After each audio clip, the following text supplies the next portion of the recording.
ஹல்லேலூயா. கர்த்தருடைய பரிசுத்த நாமத்திற்கு மகிமை உண்டாவதாக. இந்த நாளிலும் ஏசப்பா நமக்கு கொடுக்கிறதான நல்ல வார்த்தை ஆதியாகமத்தின் புஸ்தகம் 39வது அதிகாரம் 3வது வசனம். கர்த்தர் அவனோட இருக்கிறார் என்றும் அவன் செய்கிற யாவையும் கர்த்தர் வாய்க்க பண்ணுகிறார் என்றும் அவன் எஜமான் கண்டு. ஆமேன்.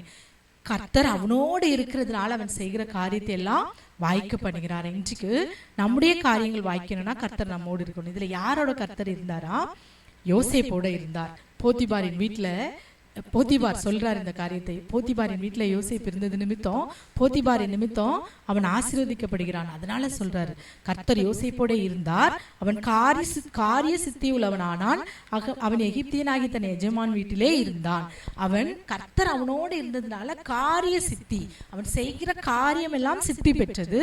அவன் காரிய சித்தி உள்ளவனாய் இருந்தான் என்பதை போத்திபார் பார்க்கிறான். பார்த்து இந்த வார்த்தையை சொல்றான், கர்த்தர் உன்னோடு இருக்கிறார், அதனாலதான் நீ செய்கிற காரியங்களா வாய்க்க பண்ணுகிறார் என்று சொல்லி போத்திபார் சொல்றார். இன்னைக்கு அருமையான தேவனுடைய பிள்ளைகளை, நம்முடைய வாழ்க்கையில் நம் காரியங்கள், நாம் செய்யும் காரியங்கள் வாய்க்க வேண்டும் என்றால், நம்முடைய கையின் கிரியைகள் சித்தி பெற வேண்டும் என்றால், நாம் காரிய சித்தி உள்ளவர்களா இருக்க வேண்டும் என்றால், கர்த்தர் நம்மோடு கூட இருக்கணும். கர்த்தர் நம்மோடு கூட இருந்தா நம்முடைய காரியங்கள் இன்றைக்கு வாய்க்கும். கர்த்தர் உங்களோடு இருந்தால் நீங்க செய்கிற காரியங்கள், நீ கையிட்டு செய்யும் கிரியைகள், உங்களுடைய எல்லா காரியங்களும் வாய்க்கும். உங்களுடைய வேலை வாய்க்கும்.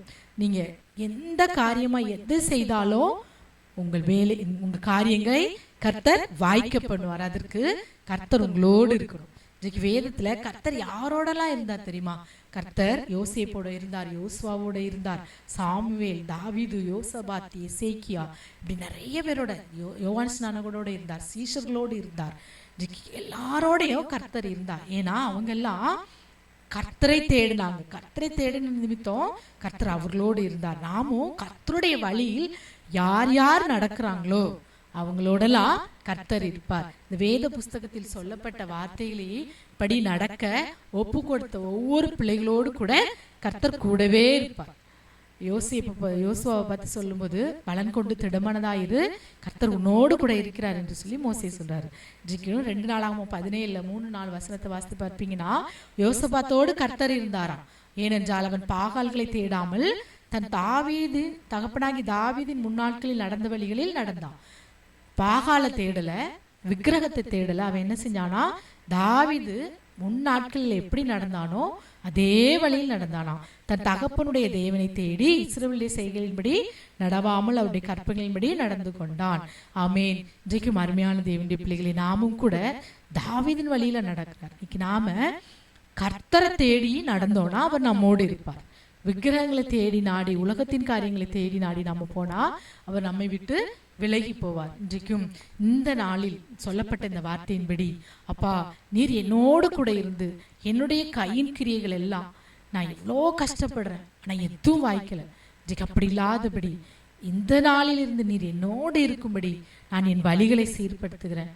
நான் எந்த காரியம் செய்தாலும் வாய்க்கவே இல்லை. இதுவரை அருமையான தேவனுடைய பிள்ளைகளை, இதுவரை உங்கள் வாழ்க்கையில நீங்க எவ்வளவோ பிரயாசப்பட்டு உங்கள் பிரயாசங்கள் வாய்க்காம பூஜ்ஜியமா இருக்கா?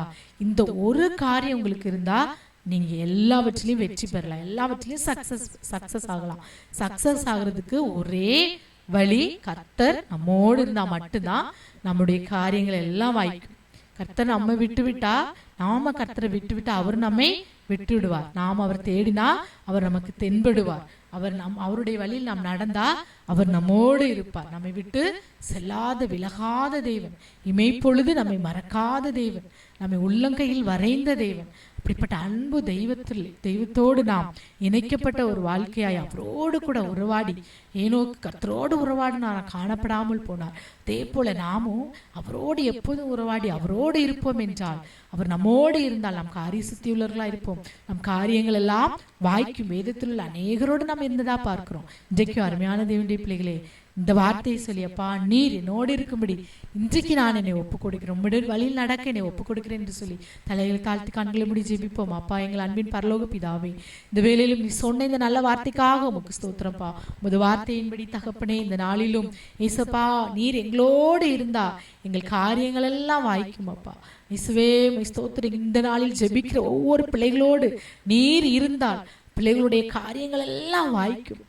அப்பா ஸ்தோத்திரிக்கிறோம். பிள்ளைகளோடு இருங்க.